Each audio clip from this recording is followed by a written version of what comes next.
Magluto tayo ng adobo. So ito yung sangkap natin. Bawang, sibuyas, luya, bay leaves. So unahin natin yung bawang. Sunod natin yung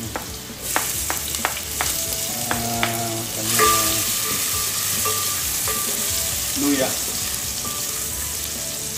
Then sibuyas. At yung bay leaves na.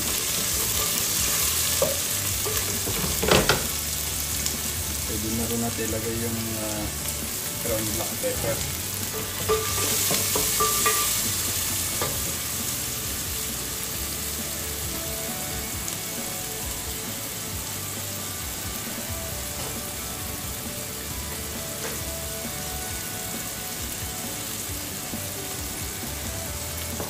So ito pala yung baboy natin.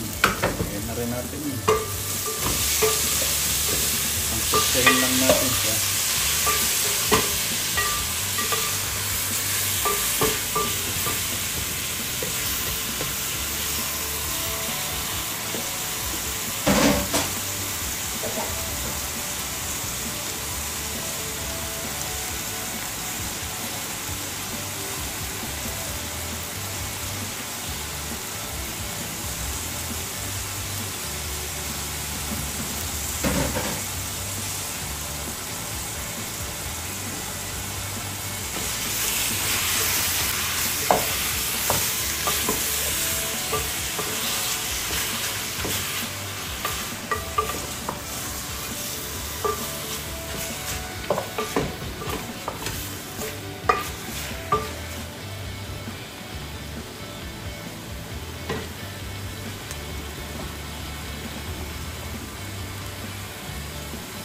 Ngayon, sa patsahin lang natin yan hanggang sa makita natin medyo okay na yung karne. Naging browning na ng bagya. Pwede na natin siyang lagyan ng toyo at konting sabaw. Browning lang natin yan.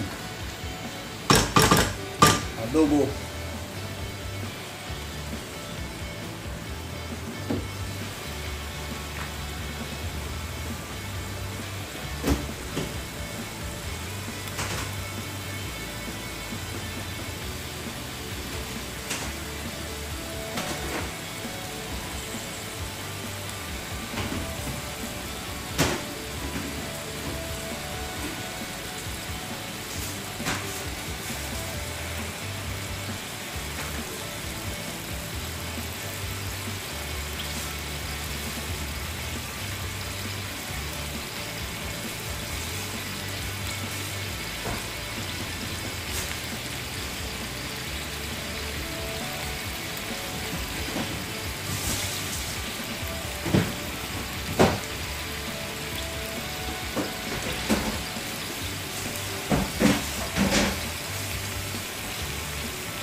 Adobong belly. Masarap-sarap kasi dahil ang ano niya, may layer siyang taba, may laman, may ano. Hindi kita ang taba. The best na i-adobo mo yung belly.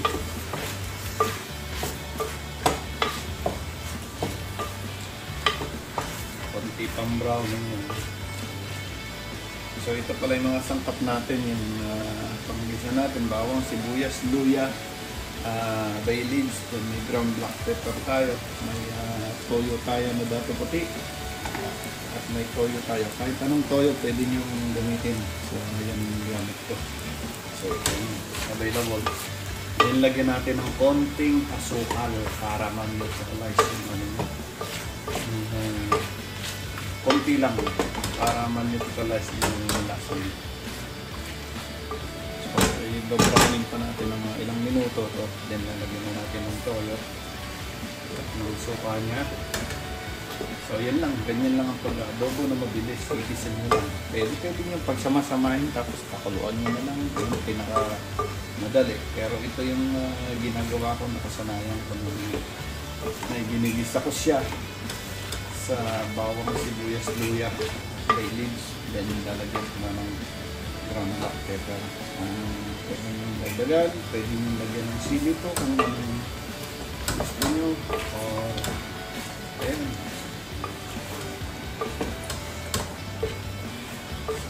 Adobo. Pagkari ng adobo, pwede nyo gawing apritada. Lagay lang na patatas, tsaka ng red pepper and green pepper, then kamote or potato. Nilagyan nyo ng sauce. Then pag nilagyan nyo ng sauce, lagyan nyo lang ng slurry para yung sauce nyo, o lagyan nyo ng tomato sauce mag-thicken yung kanyang sauce. So ayan, double purpose, may adobo ka na, may apritadang baboy ka na.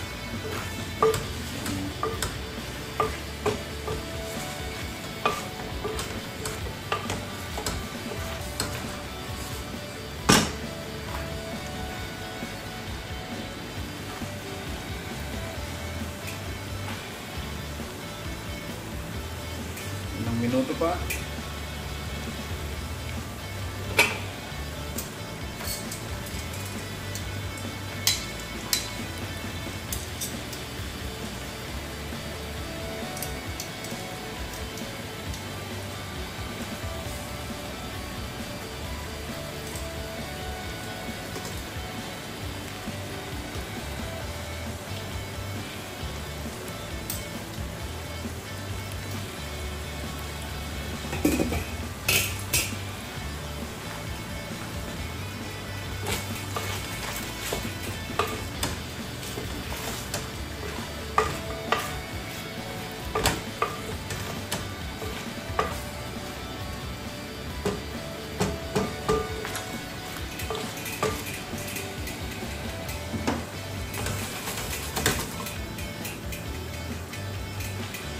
Hindi pa.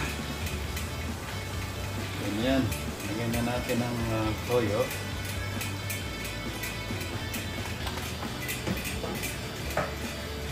Konting-konting tubig. Ay, yung sopa niya.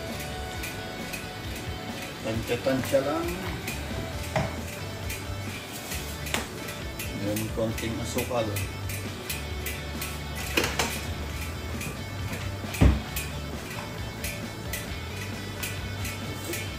Yung gagawin natin, tatakpan na natin siya hanggang sa lumambot na siya.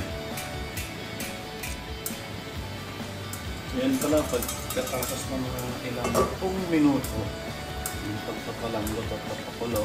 So yan, medyo malambot yung karne. Pero patuloy pa rin natin sa pagpapakuluan at hanggang makuha natin yung tamang lambot ng karne niya. And then yung sauce niya. Then titikman natin yung sauce niya kung tamang-tama na yung lasa. So yan, pakuluan nyo lang ng hanggang sa lumambot ng karne niya. At tikman mo lang yung sauce niya kung tama na.